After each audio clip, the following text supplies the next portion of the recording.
Hello, everyone. I am back because for some reason, on a random Thursday, when I went to go see a movie, and then I came home to play D&D with some other voice actors that we started a campaign up with, Wizards of the Coast decides to drop yet another Unearthed Arcana for Villainous Options 2, with 3 more subclasses, I assume, that are kind of in the same vein as the other ones that we saw recently with the villainous paths and everything too. So, I mean, not to like beat around the bush here. I mean, I'm down. Why not?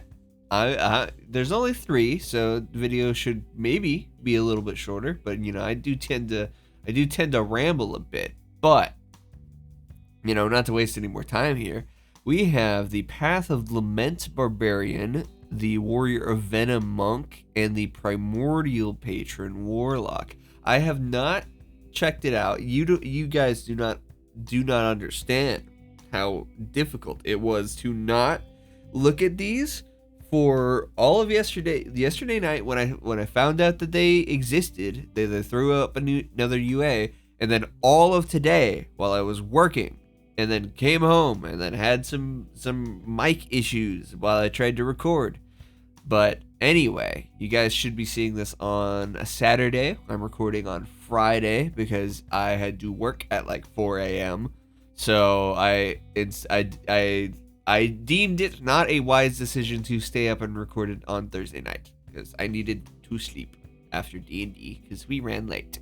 Anyway, let us get into it. So the Path of the Lament Barbarian transform bitter anguish into supernatural rage. So are we a sad barbarian? Like something happened. Barbarians who walk the path of lament hone their regrets into deadly weapons and channel their deepest sorrows into rageful action. Propelled by supernatural grief, their fury grants them gifts from beyond the grave. So we're an undead barbarian? No. Maybe? So we're so stricken with grief that our powers are going to be sad. Alright. A barbarian may choose the path of lament, but it's more often the path is thrust on the barbarian by an unhappy accident. At the heart of the barbarian's rage is a great trauma and unresolved grief. Painful emotions fueled by haunting memories that rise to the surface during adrenaline-filled moments. You can roll on or choose the result of the path of lament origins table, lost a loved one, and roses. A lost loved one rose as an undead monster. Enemies slew your animal companion. You alone escaped brutal captors. You found your family's charred remains. Your decision led to a devastating shipwreck. Your elders banished you from your home.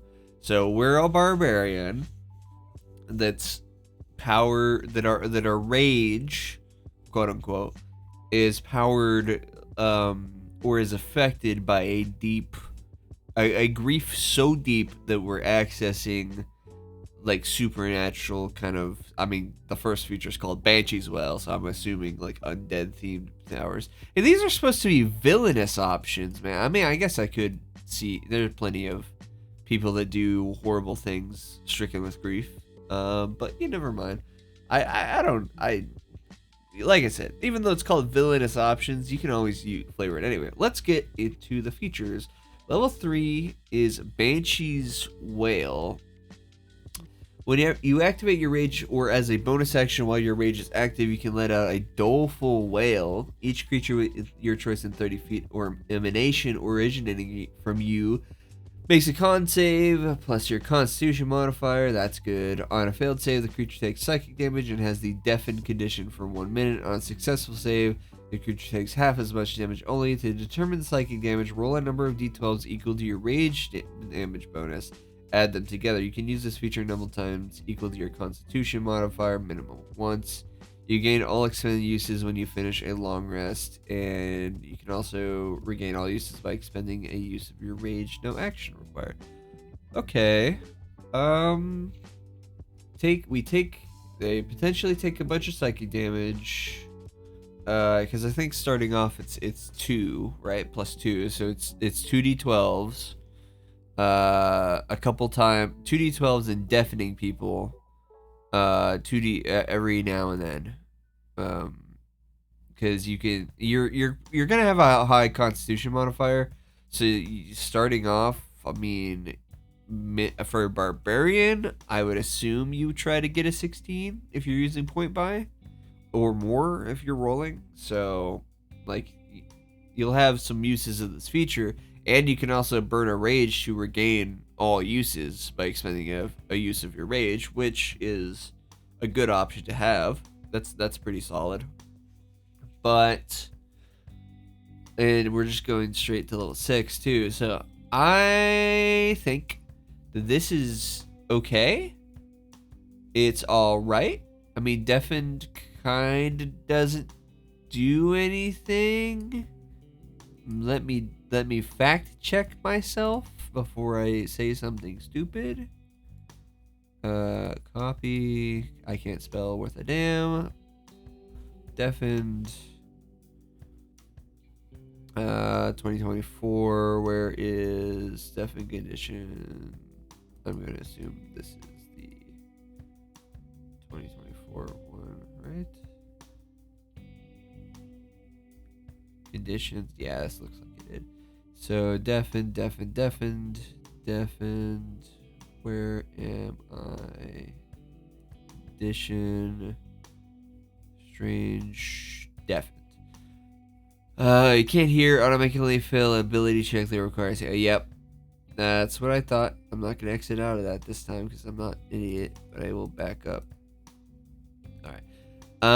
Deafened kind of doesn't do anything.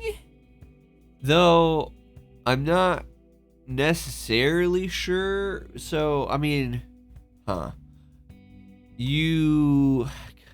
I'm trying to think here, because I think the damage is fine and it scales fine, and it should scale fine. And 2d12 is not bad, especially not starting out. I mean, starting out, you roll good, level 3, dumping like 24 points of damage as your bonus action.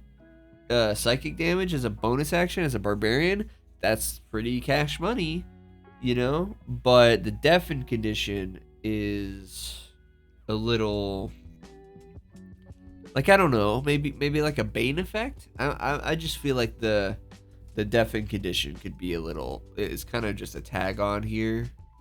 I might like something a little more, though. You know what? I think I would be perfectly fine with this in the deafened condition if they got something else at level 3. I'm not sure. Like, this is fine. This is definitely fine. And I know not a lot of barbarians get other. They usually get 2 features at level 6. I don't know. Maybe I'm just being a nitpicky little bitch. I don't know. I just feel it is interesting. It is neat. But so you're just gonna be screaming and yelling every other bonus action to throw some extra damage and keep people deaf for some reason.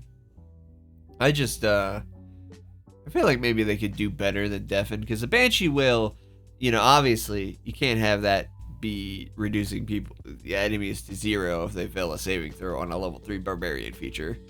Probably not a good idea, but we could have some other kind of effect here, like something other than deafened, or like, I don't, like I said, like a bane effect, like a minus like a minus something to the next saving throw, or whatever, to help your spellcasters out. Like that would be a little better. Like that, not that deafened isn't like thematic and stuff, but anyway. Level 6, commune with the dead. You can cast the speak with dead spell, but only as a ritual. Wisdom is your spellcasting ability for it. Makes sense. I think the Wild Heart Barbarian has something similar, where you get to talk to animals or something, and you just get it for free. Level 6, we also get Horrifying Strike. Once per turn, when you hit a creature with a strength-based attack roll while your rage is active, you can attempt to horrify the target. The target must succeed on a wisdom saving throw, same save as earlier, or have the frightened condition until the start of your next turn. That makes sense for the vibe.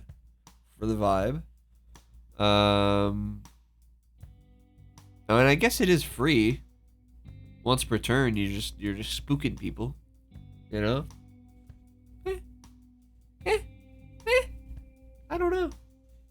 I don't know. I think it's fine. It's probably okay. So we're at this.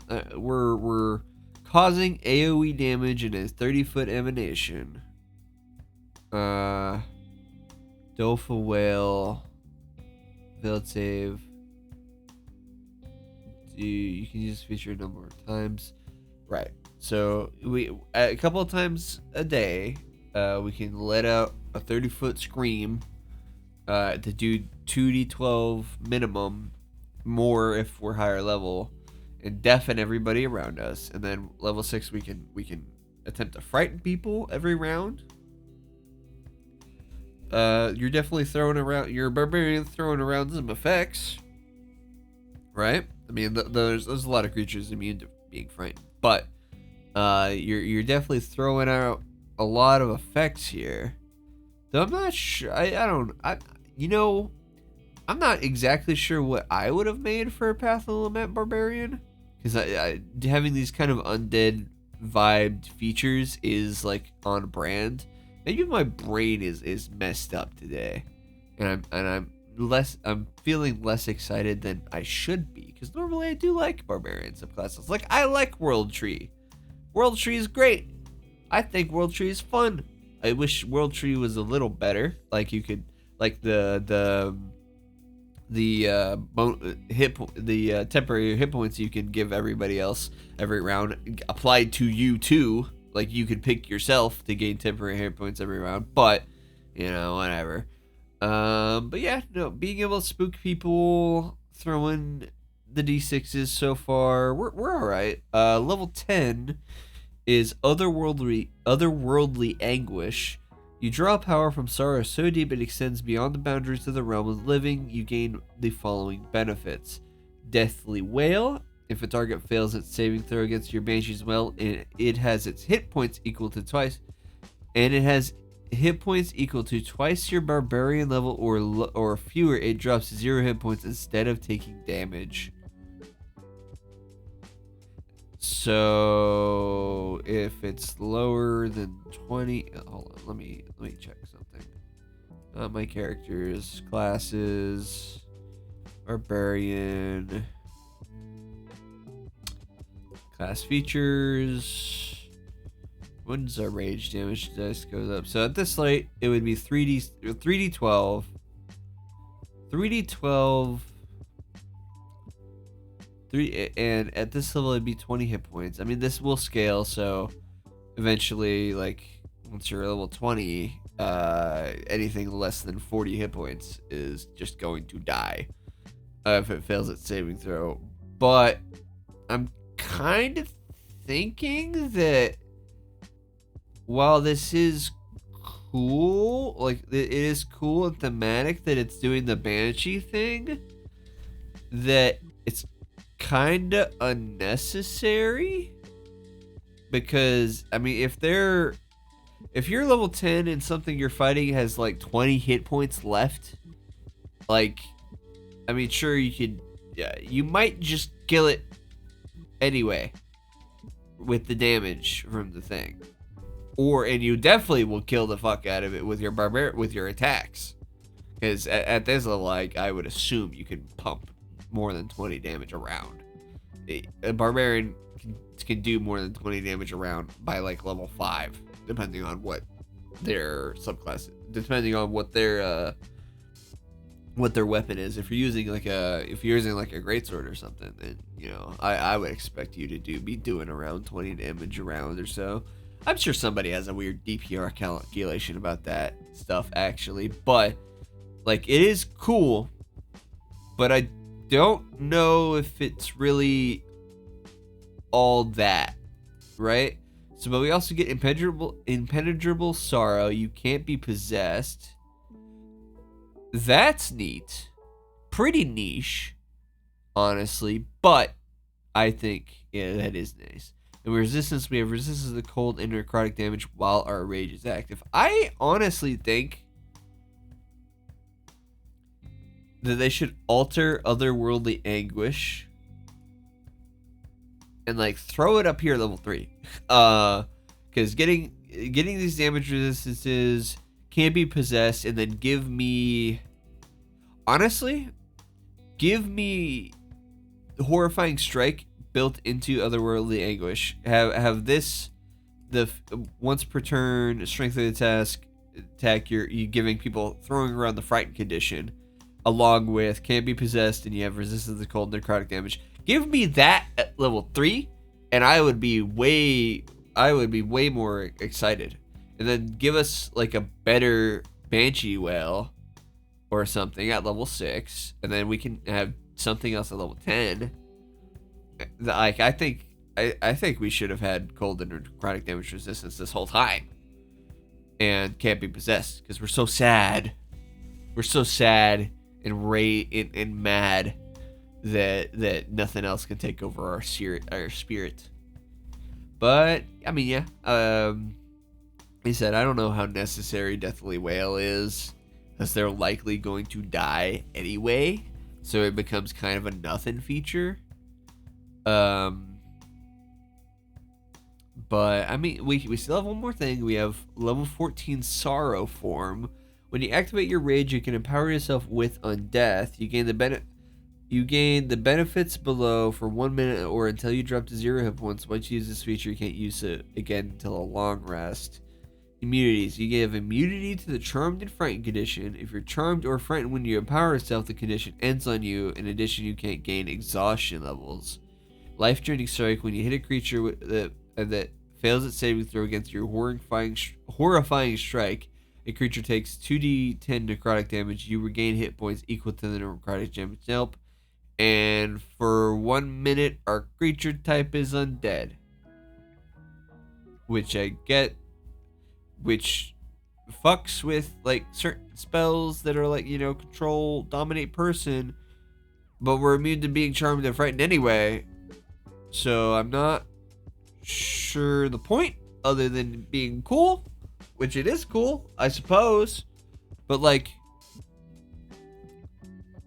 we're just dying.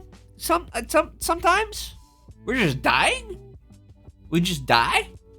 We just become undead. Right?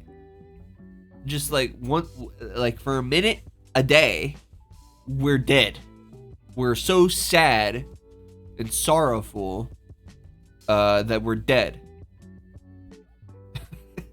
Okay, I mean that is neat. I am laughing at it because I'm a little tickled by the idea that for 1 minute a day we get so mad we die. But overall, like, I love the idea. I just wish there was a little more. Like I said, I kind of wish I had can't be possessed and resistance to cold and necrotic damage, and like the spooking people when we with our strikes here at like level 3. Then like level 6 speak with dead is fine. Level 6 maybe change this out, give me Banshee's Wail at like level 6 instead. A little stronger, you know, with an actual like effect tied to it. This damage is fine, I think. The damage is fine. Would be fine. That's not a small 2d12. Is not a small amount of damage, so I'm fine. And the scaling is like goes up to like 4d12 per bonus action a few times a day, and then you can use a rage to regain all expended uses. So like you could use it pretty regularly.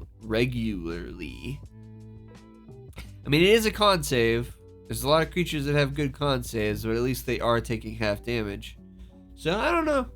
Overall, I think maybe it needs a second pass, in my opinion. I think maybe it deserves a second pass to fully be as cool as I think I would want it to be. Though it is hilarious. It is very funny that 1 minute a day we die at level 14. we're dead for a minute. And life draining strike is pretty cool. I would like to get that earlier too, but it's not that big a deal. But anyway, maybe I'm just being picky.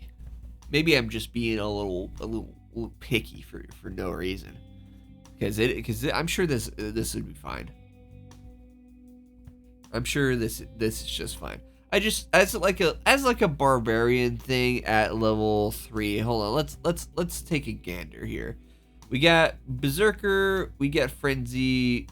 We can do this every round. Wild Heart, we can do this. Wild Heart, we pick one of these every time they're active for the entire rage.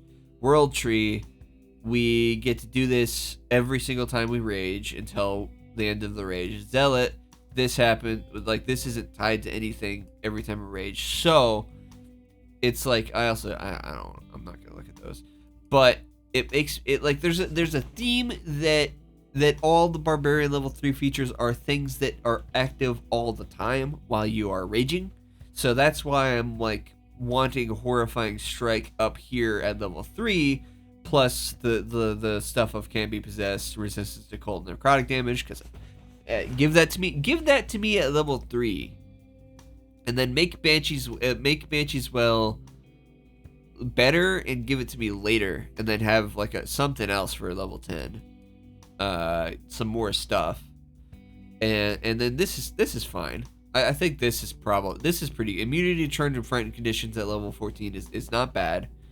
And then life draining strike is just flat more damage, and plus you regain hit points. You know, you're healing.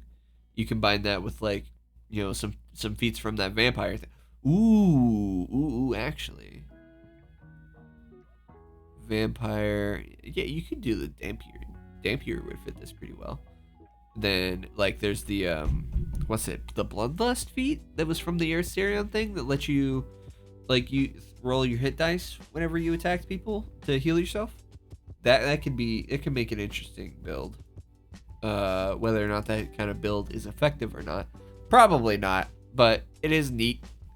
And I'm sure at my tables where we're a little more casual here, so that type of shit is probably just cool. Anyway, I think it's time to move on. I've given my thoughts. I think sad undead, like death barbarian, you know, is pretty good. I think it's pretty neat. I like the flavor. I wish things are shifted around a little bit, but at the end of the day, I'm sure it's just fine. It's fine. It's pretty fine. I'm cool with it. Moving on to the Warrior of Venom monk. I am going to pull up. I'm gonna pull up the monk so I can compare it to some other stuff later if I need to. Channel the cauldron of your own toxicity. The warriors of Venom pollute their internal reservoirs of power to become poison incarnate. Through the years of focus and study of poisons in all forms, these monks learn to harness their own toxicity to impair the and envenom foes. Contact with a warrior of Venom, even the slightest touch or single drop of blood, can be deadly as a viper's bite. Oh, they're doing like the poison fist thing. Okay, yeah. I was wondering if this was like a snake, like monk, you know, like viper or something, like viper style or something. But no, it's poison fist. Right, I remember that from because I watched Baki, you know, with the prisoner arc of Baki. And there was that guy that with like the nasty hands that he slapped people with. I remember that makes much more sense. I was wondering what Warrior Venom was. I don't know why that didn't occur to me that it was Poison Fist. I was thinking of it. I was like, so what are they? Warrior Venom? What are they gonna do? Have it poison people? Because that's kind of what the Mercy Monk does already. But you know, Mercy Monk can also heal people too. Anyway, let's see. Level 3, we get Envenom Weapon. At the start of your turn, you can expend 1 focus point to apply a toxin produced from your blood to one monk weapon while you're holding. A creature that takes damage from this weapon is subjected to one of the following toxin effects. Choose when you apply the toxin. Until the start of your next turn, the target's speed is halved. It can't take reactions, and it can take either an action or a bonus action on its turn, not both. Or Venom, the target takes poison damage equal to 2 rolls in your martial arts die. The toxin regains retains its potency for 1 minute, or a creature takes damage from the weapon. Holy shit, that's not a saving throw. That's just you hit them. You hit them with the weapon. Actually, they should probably change. I know this is strong already, but they should. You shouldn't have to. They should change the wording where you could apply this to your unarmed strikes or your monk weapons. Yeah, or the monk weapons. Unless I'm missing something. Your blood to a monk weapon you're holding. Nah, they should change it to its unarmed strikes and monk weapons, because that just makes more sense. But anyway, until the start of your next turn, the target speed is halved.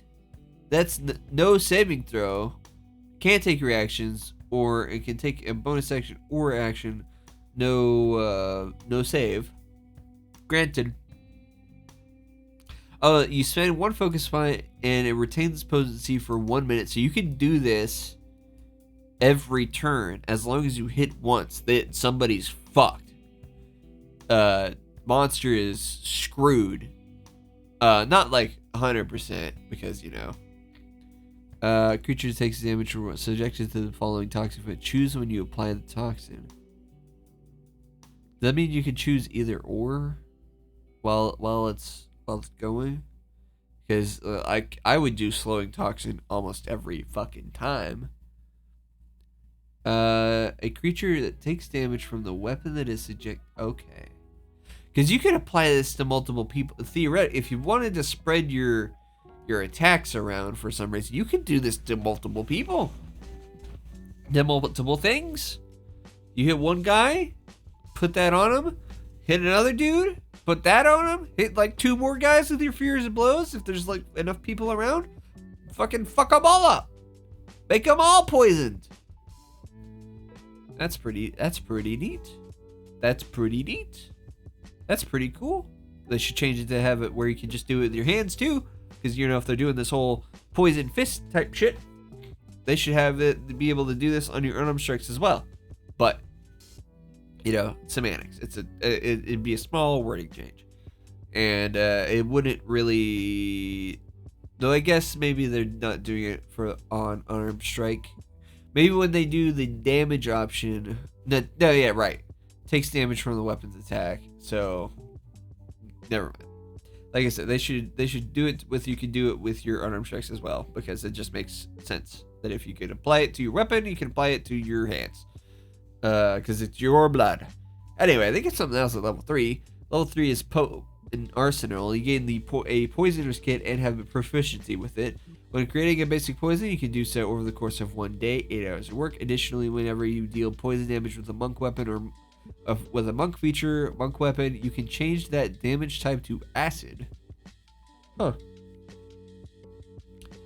So you could do this with acid damage. That definitely gives more options. I'm not sure how many things are resistant to acid damage. I think a good few. I'm not sure if acid damage is great. I'm sure somebody has like a chart on that. I'm not gonna look it up because I'm lazy. Or I don't want to do that right now. And I'm giving y'all a reaction live. Anyway. So you can have. So starting from level 3, you can make this shit acid damage too, which makes poison damage, the fact that this does poison damage a little better. And I'm sure this will carry on into the other features. So level 6, we get Toxic Touch. As a magic action, you can expend 1 focus point to apply a potent toxin to a creature you touch. The target makes a Constitution saving throw. On a failed save, the target has a poison condition for 1 minute. While poisoned, the target is afflicted by one of the following effects of your choice. Intoxicant. Creature has the charm condition for the duration. Or until your allies deal damage to target. Sedative. The creature falls asleep. It has the unconscious condition for the duration. Another creature that can use action to shake it awake. or truth serum, the target can't knowingly communicate a lie for the duration. Ooh. Man, this fucking Venom monkey is kind of saucy. Like with the options here. I'm digging it. It's fun. It's funny. It is a con save, like I said. Like I always say across all these videos for con saves. Con saves are one of the most commonly resisted because, you know, big creatures tend to have a good constitution modifier. So, you know, so granted, you know, it's one focus point.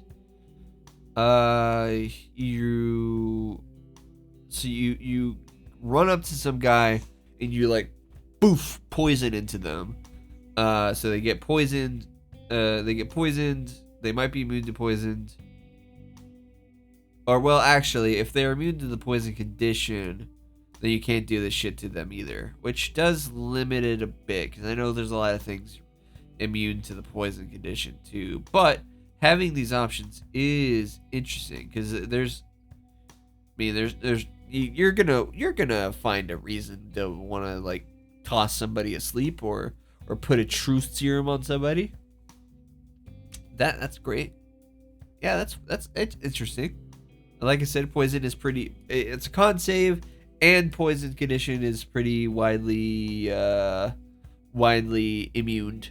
So it can, probably your mileage on it's gonna be limited.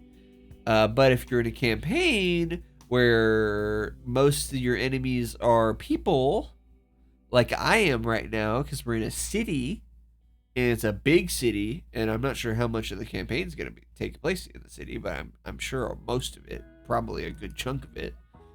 Then yeah, you'll find more use of this than maybe your globe-trotting fighting monsters style campaign. Anyway, level 11 is Toxin Refiner. Your body can filter poison. You gain immunity to poison damage whenever you're subjected to poison damage. Your Venom weapon options each deal extra poison damage equal to the roll of your martial arts die. You can't gain this benefit again to the start of your next turn. In addition, whenever you ingest a poison, you can regain a number of hit points equal to one roll of your martial. Oh, whoa. You know, I was wondering why they didn't have poison damage resistance from like, maybe they should toss poison damage resistance into like level 3, because that just makes sense. And then we get poison immunity later. And then whenever we get poison damage, it buffs us. And then whenever we drink poison, we heal instead. That's pretty cool. That's pretty cool. That is pretty cool. Because we have these poisoners kits, so we can make poisons. So we can drink our own fucking poisons. Whenever we take the poison damage, then we get the Venom weapon options, deal extra poison damage to roll for martial arts die. And if we do poison damage, we can change it out for acid damage if resistances are a problem. And then we get to heal a little bit. So you're really gonna want to keep some poisons on you, like basic poisons anyway. But that's pretty cool. Level 11 is Toxic Blood. Enemies destroy your toxic blood at their own peril. Whenever a creature attacks you with a melee attack, the melee attack roll, the creature takes 1d6 poison damage. If you are bloody, the creature takes poison damage equal to one roll of your martial arts die. It's free, no key points, so it's just gonna happen every time somebody attacks you. Somebody's gonna get poison damage or acid damage, but I get that if we are bloodied, supposedly we are more damaged, so more of our blood is around the place to do more damage, so that's why it's a higher damage. Counterpoint, maybe not that the subclass needs to be better, because it is already kind of cooking. Counterpoint, why don't we just make it the martial arts die every time? That would just be easier. That would just be simpler. But but like I said, not that the subclass needs to be better, because it is kind of cooking a little bit here, but it would just be easier for if it was just a roll of the martial arts die every time. Maybe, well, what is it that at level 11? 1d10. Ooh. 1d10 every time something hits you? Maybe that is a little strong, because then, like, no matter what, you're gonna get punished for hitting this monk. But I still think it's level 11. It's probably fine. It's probably fine if it's a roll of your martial arts die, because it's not adding anything. You can still roll bad, right? And it's kind of fun. But moving on to the last feature, we have level 17, hallucinogenic breath. When you take an attack action on your turn, you can expend 2 focus points to replace one of your attacks with an exhalation of hallucinogenic vapors at one creature you can see within 30 feet. The creature must make a Constitution saving throw. On a failed save, the target takes poison damage equal to 3 rolls of your martial arts die and has the frightened condition for 1 minute or until the target takes damage. While frightened, the target takes the dash action and moves away from you by the safest route. Blah blah blah.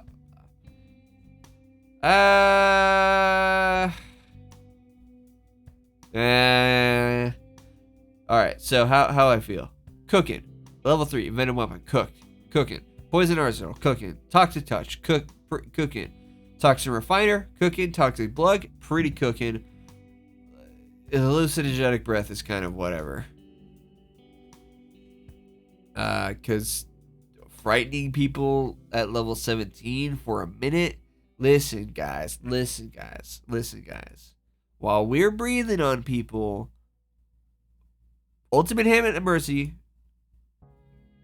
Elemental Epitome, fucking Quivering Palm, Warrior Shadow, Cloak of Shadows, cool shit. You know what I mean. So this has really kind of let me down, as like the capstone feature of this subclass has been cooking this whole time, and we get this weird breath attack later on, and it just frightens people. It just spooks people. It just scares people. I don't know, man. I feel like this entire subclass is fucking cool. We should have it being they should change this to taking damage from arm strikes too, just to kind of lead into the poison fist type shit.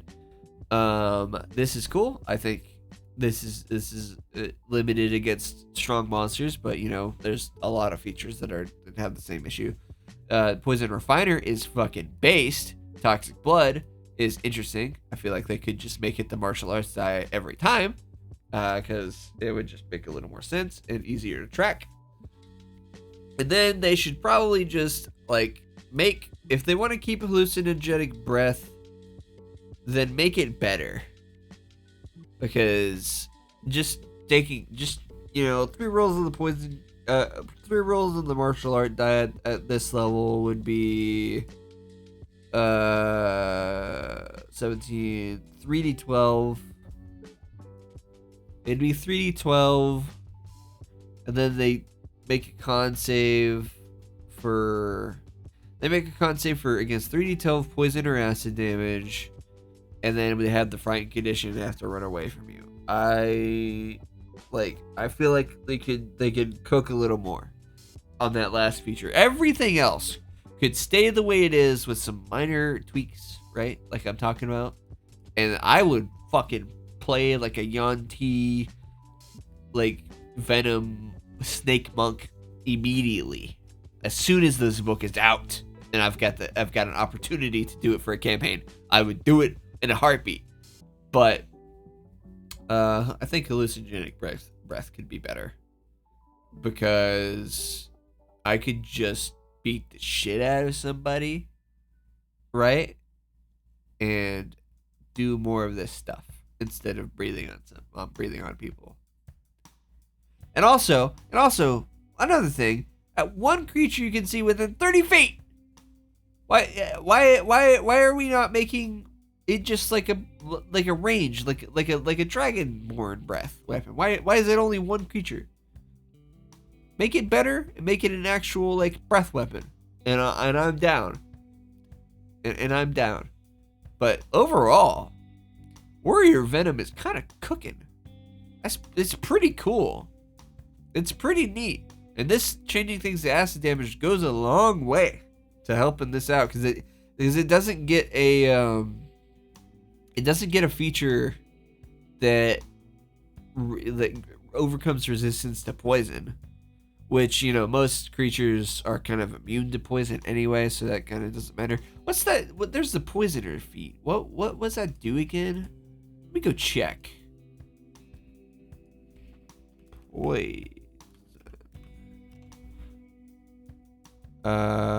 Poisoner. When you make a damage roll that deals poison damage, ignores the resistance to poison damage, and then you can brew poison.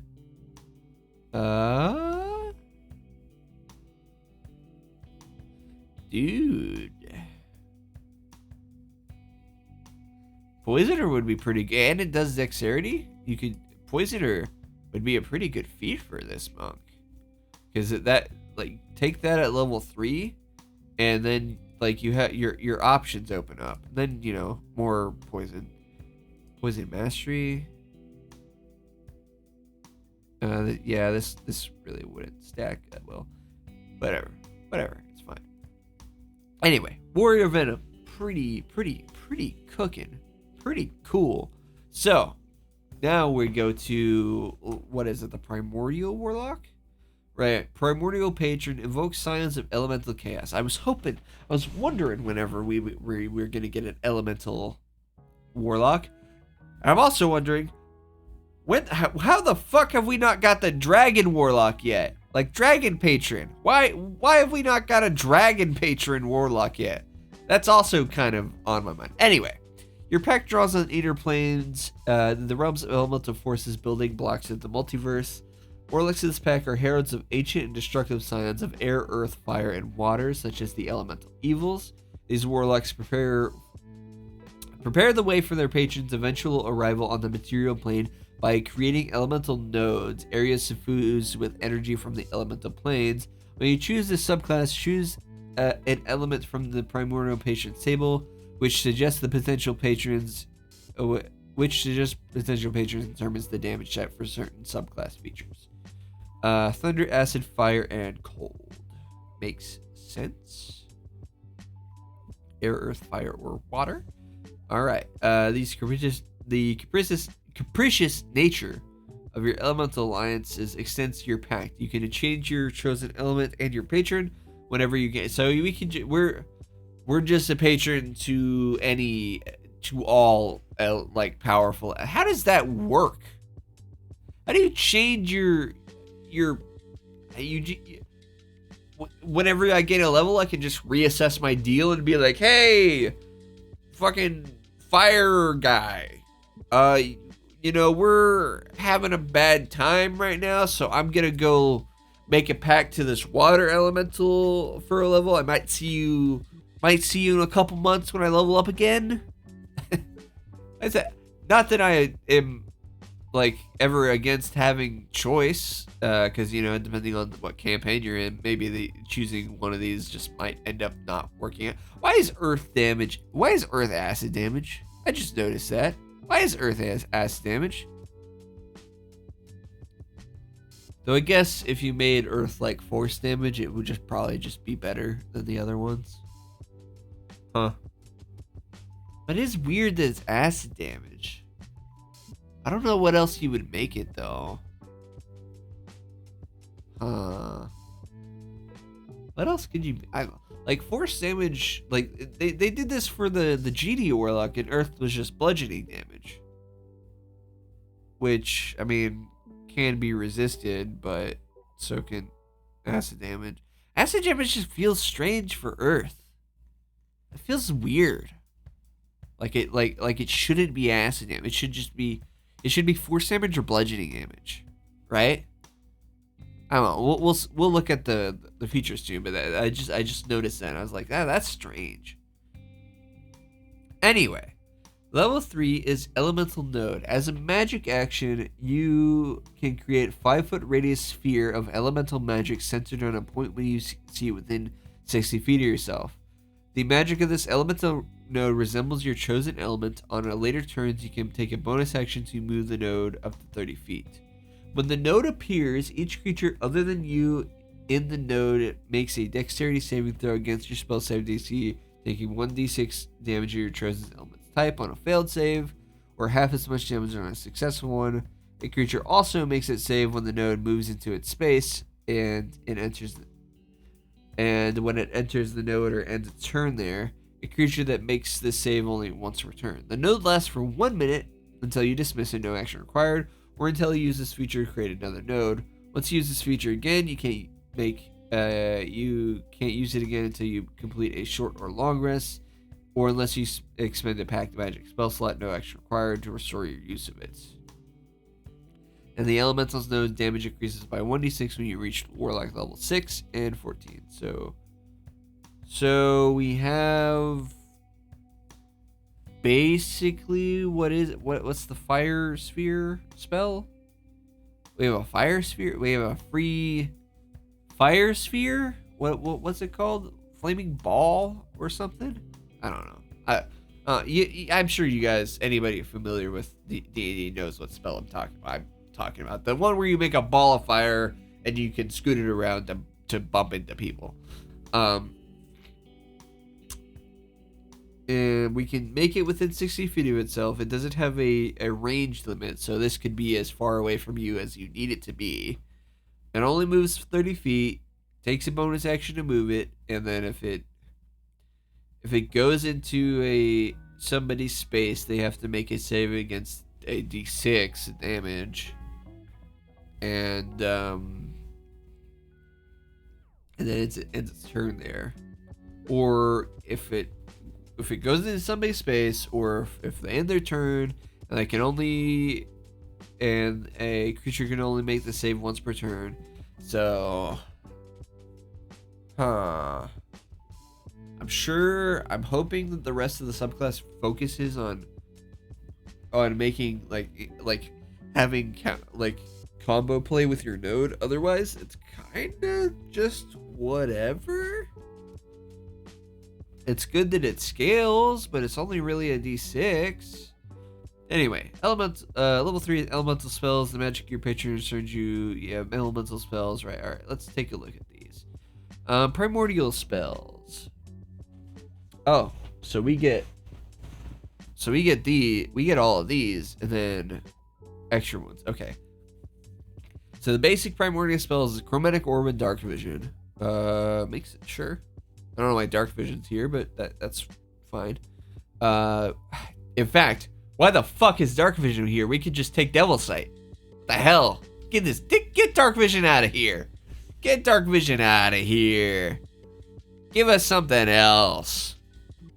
Sorry, that came out ruder than I thought, but it just occurred to me that we're a fucking Warlock and we could just take Devil Sight. Why the hell would we want Dark Vision? And Elemental Weapon is thematic, which is fine. Summon Elemental, sure. And then Commune with Nature, sure. Why not? If we chose Air, we also get Feather, Fall, and Shatter. I'll take both of those for free. You get Fly, Freedom of Movement, and Steal and Strike. I'm digging that. Those are good choices for Air. Earth spells, we get Entangle and Knock. We get Plant Growth, Vitriolic Sphere, and Wall of Stone. I feel like we could do better than Entangle and Plant Growth. And Vitriolic, dude, Earth is weird. They're making it do acid damage, giving us Vitriolic Sphere, which, like, I know, like, some acids are, like, common to, yeah, maybe you can find acid underground, but I feel like we could do better. I mean, Knock is also kind of strange. Wall of Stone, naturally, could be whatever. Hold on, let me, who cares if I take, it's my video, it's my time. I can do what I want. Class, we get this at level 3. So, wait, what level is knock? Knock's a level 2 spell, right? Yeah. So, let's take a gander here. First level, filter spells. Yeah, source category, 5 core rules, expanded rules, filter spells. Let's see here. Earth spell, right? Earth spell. We're looking. I feel like I could do better. I could pick a better spell for Earth. There's literally Earth Tremor. I know Earth Tremor kind of sucks, but it'd be way more thematic to Earth than Entangle. I guess you could reflavor Entangle as like. I guess you could reflavor. Sorry. I guess you could reflavor Entangle as like the Earth instead of vines and stuff. And I know like plants grow out of the earth and stuff, but like I feel like we could do. I just feel like we could do better. Like I would take grease because like you could throw. It's like an oil slick. Oil happens naturally. Though Entangle is just a legitimately better spell than grease. So maybe I'm just fucking crazy. Maybe I'm nuts. I might be crazy. I might just be stupid. Yeah, I guess they don't really have a lot of. Maybe I'm just joshing. I mean, I would take. Earth, like I said, Earth Tremor kind of sucks, but like it would be more. I feel like it'd just be more thematic here. Plant growth is a weird pick. Let me see. I'm committed to it now. Might as well. Is there any better spells here than knock that are like earthy? Is there any better spells here that would be better than knock? Dust Devil, Earthbind kind of sucks. Dust Devil also kind of sucks, and also more of a wind spell anyway. Let's see. Heat Metal. I think. Well, no, that could be more of a fire spell, I guess. Maximilian's Earthen Grasp. It's already on the. Yeah, Maximilian's Earthen Grasp. That's an earthy spell. Not that I'm really gonna complain with having knock for free. Knock for free is pretty solid, or at least I think so. Because like knock is always a spell I want to take sometimes, but I never end up do. Plant growth and vitriolic sphere for level 3 and 4 spells. Well, let me see. Level 3, I definitely feel like there's gotta be something better at level 3 that we can do for Earth.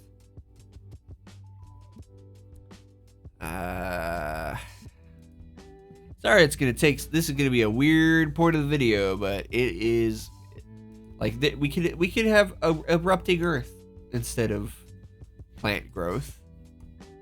I'm sure erupting Earth also kind of sucks ass for a 3rd level spell, but like that's kind of on Wizard of the Coast for not having. I feel like we could use a supplement book that just gives us a lot. Meld into Stone. Come on now, we could have Meld into Stone. I know Meld into Stone is a lot nicher than plant growth, but like it'd be a lot more thematic, right? All right, then level 4 spells for something better than freaking Vitriolic Sphere. I don't know why they're making Earth do acid damage. It's kind of bothering me.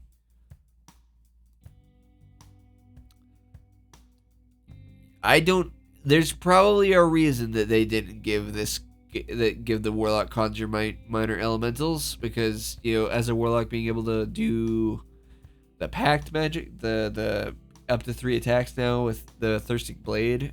I'm sure that could have been a problem. They could have been pretty strong because that's already a good spell. But surely we could do. No, not Guardian of Nature. Surely we could do better than Vitriolic Sphere for an Earth Stone Shape or Stones. Oh, come on, man, they're right there. Stone Shape would be great. It would be thematic. Maybe it's not the best. Like I said, I've said it before. I feel like I like more thematic lists than thing. But come on, we could have. I kind of understand the plant growth, entangle, and knock, because there's honestly not a lot of great first level and third level earth themed spells. Erupting Earth kind of sucks. Earth, whatever it was at level 1, it also kind of sucks. Knock's a little weird, but I wouldn't complain with having knock. I don't know. Earth is kind of losing it out for me. But Vitriolic Sphere is definitely fucking weird. They could have given a Stone Shape or fucking Stone Skin or something. And that would be cool to have. Onto Fire. Burning Hands, Heat Metal makes sense. Fireball makes sense. Wall of Fire, Flame Strike. See? Easy. But it's fire. We have a ton of fire damage spells.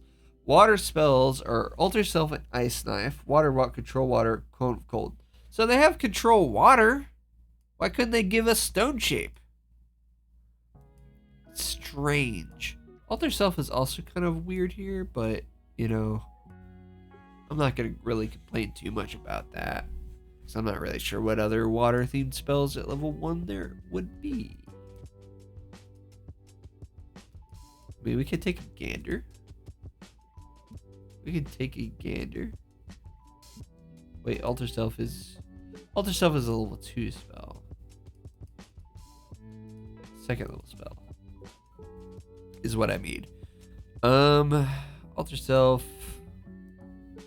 Oh, I see. It's aquatic. Never mind. I see the vision now. I get it. Still, I think Earth, they should really they should really pick some better spells here and change this damage type from acid, man. It makes no sense. I would much rather have a floating ball of rocks that does bludgeoning damage than have fucking acid damage. Just thematically, why is my floating ball, what if I'm Earth?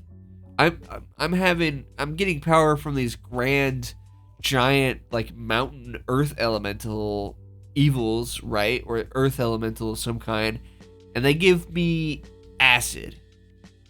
How does that make sense? Maybe write in the comments. If you think of something that makes acid damage reasonable, tell me in the comments, because I'm at a loss. I'm at a loss, and I know it sounds like I'm complaining. And I kind of am, but I feel like for the Genie Warlock, they had the whatever the Earth Elemental Genie was called, doing bludgeoning damage, which makes sense. And I think, in fact, let's go look at the Genie Warlock for the spells that they gave the. I think Genie Warlock's gonna be in the old one. Genie Warlock, Path of the Genie. Yeah, the Tao. The Genie spells. Tao spells Sanctuary, Spike Growth, Meld into Stone, Stone Shape, Wall of Stone. This makes sense. I mean, Sanctuary is also a little weird, but it's a genie, so. But Spike Growth. I would take Spike Growth over Knock. Because Spike Growth, I know it could hard spikes and thorns. I know it's also kind of naturey and stuff like that. But you can flavor Spike Growth as easily just being earth spikes, And I'm sure you could, like I said, you can flavor.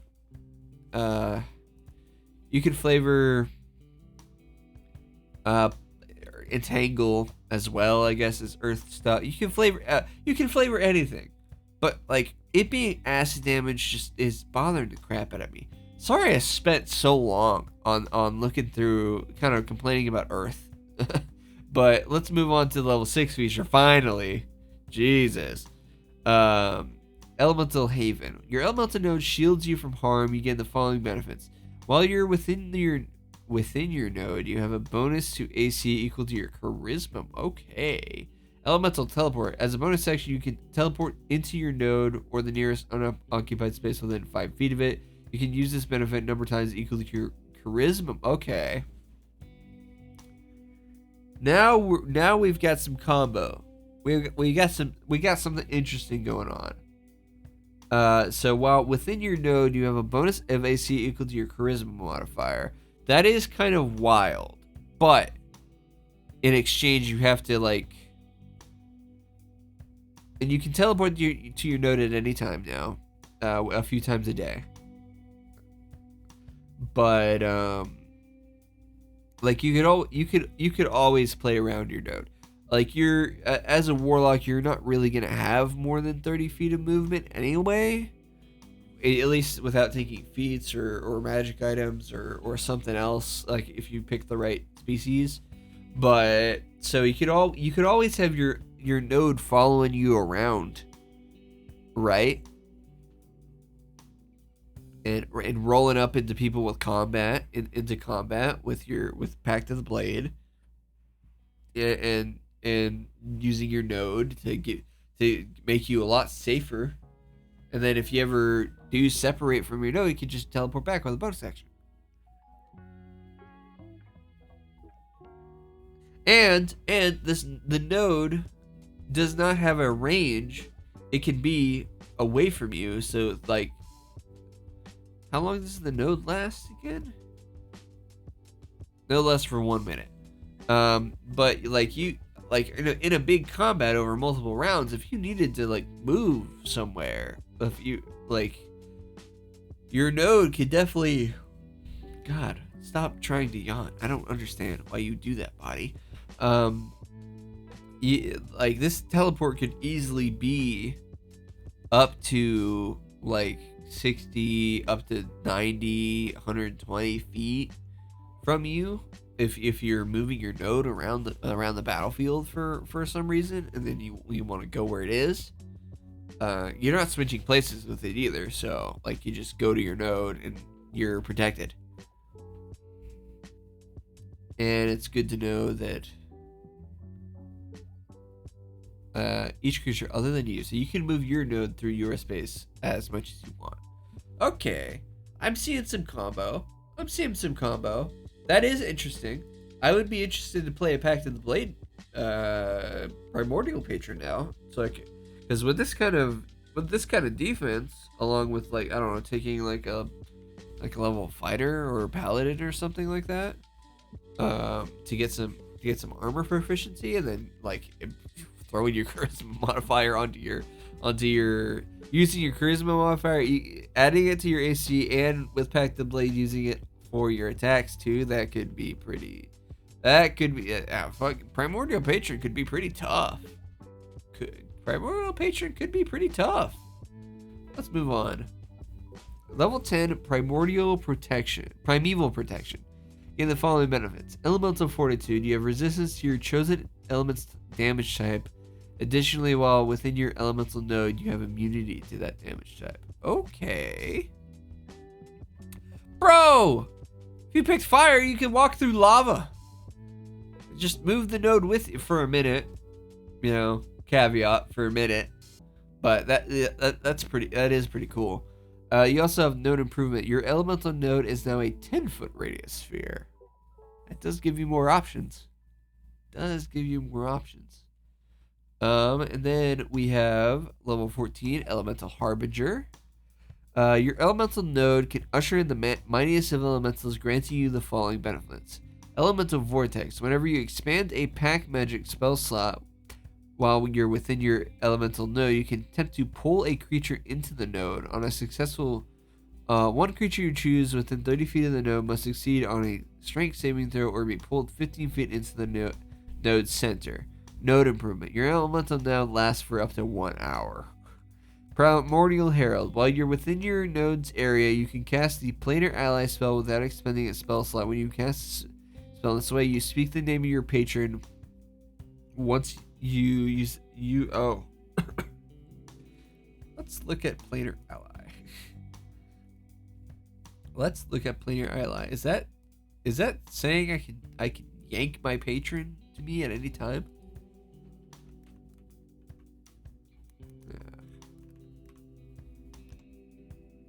I'm typing that into class.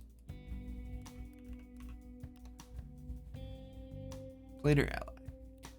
6th level spell, 10 minutes. God, demon prince, or similar being of cosmic power, and sends a celestial elemental. The creature appeals no compulsion to be.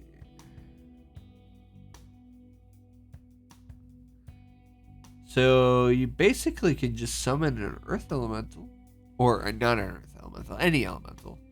They can, without expending celestial, and speak the name of your patron.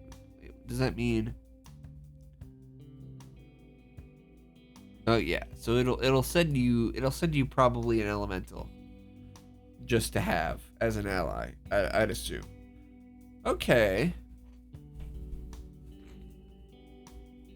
So we can teleport to our node. Our node's 10 feet, 10-foot radius sphere. You do have to be careful with the node because I don't think you can prevent your allies from being affected by it.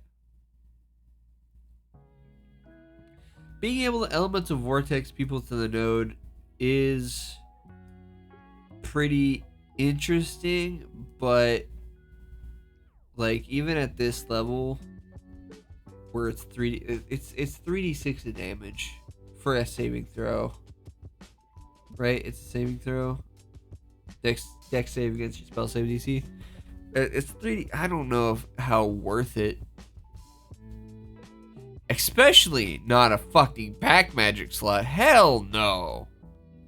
Hell no. I could be casting a 5th level spell instead of yanking it into my node for fucking 3d6 damage.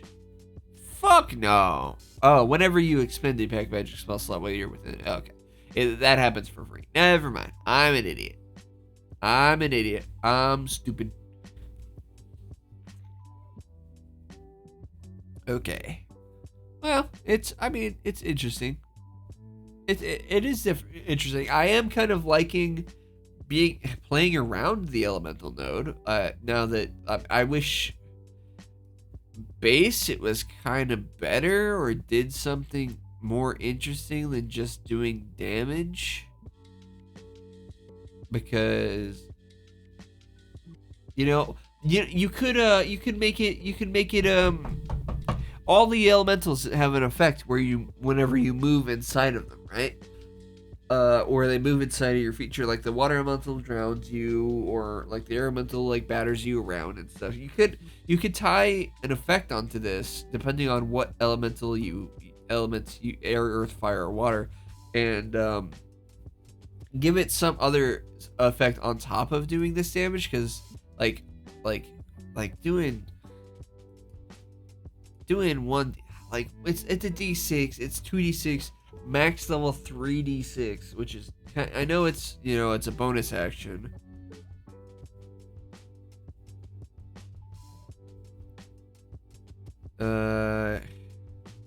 It's a bonus action once per short or long rest, unless you spend a pack magic slot. I would say by Elemental Fury, it probably might be worth a Elemental Haven probably might be worth a pack magic slot if to summon it again to have this bonus equal AC.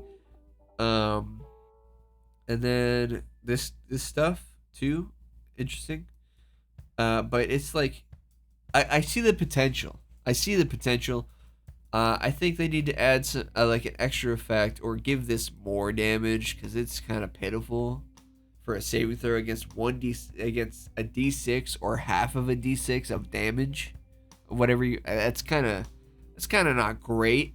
But like I definitely, if they just made the node more interesting than just doing damage, If it's gonna keep this low damage, it needs to do something else but damage based on the elements. And then they also just need to fucking rework fucking Earth. Like make Earth like fucking bludgeoning damage or something. Because it just makes no sense that it's acid damage. It makes 0 sense that it's acid damage, and it's bothered the crap out of me. But I guess we do have more patron invocations too. Following 2 invocations complement the Primordial Patron. Okay. I see this is level 2 one, so I'm going to go over that one first. Elemental Transmutation. Choose a damage type, acid, cold, fire, lightning, or thunder. Once per turn, whenever you deal damage of any of the above types, you can deal the chosen damage type instead. Okay. Fair enough. Fair enough.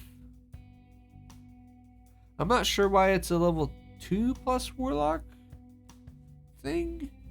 That seems a little pointless to have it locked to level 2, so you could choose this at level 1. No, I guess it really doesn't matter that much in the long run. Sure. I do like the transmute spell meta magic option to shift damage types around to like more better fit my my thematic. Like if I just have a sorcerer that likes using lightning damage and stuff, so that makes sense to me. And then elemental overflow is a level 5 warlock feature. Choose a damage type, acid, cold, fire, lightning, or thunder. Whenever you cast a spell that does that chosen damage type, you can cause elemental energy to wreathe you until the end of your next turn. For the duration, whenever a creature within 5 feet of you hits you with a melee attack roll, that creature takes 1d4 damage of the chosen type.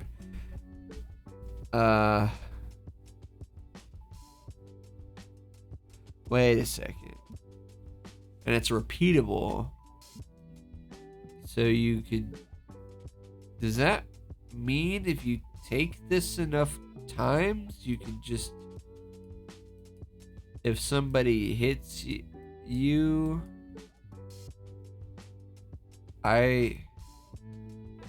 No, it would be if you cast a spell, you would just take the 1d4 damage. This kind of sucks. It's kind of not great. It's a little fight. Like, I could be picking up Thirsting Blade, have a second attack, an entire second attack, rather than like maybe rebuking people for 1d4 damage. It's a d4 at level 5. Yeah. You know, I said this video might be a little shorter, but I ended up yapping for a while anyway. But I mean, that's all there, folks. So, but Path of Lament, Warrior Venom, and Primordial Patron. Ending thoughts. I would say, I think Path of Lament and the Primordial Patron need another pass. I think I see the potential. I think Primordial Patron is so close. I think they just need the elemental node to do a little bit more than just the piddly 1 to 2 to 3 d6 damage, or make it scaling better if you want us to use the node all the time. And then for Barbarian Path of Lament, I think they should shift a few things around that I mentioned earlier. Monk Warrior Venom is kind of peak as it is, except for its 17th level feature.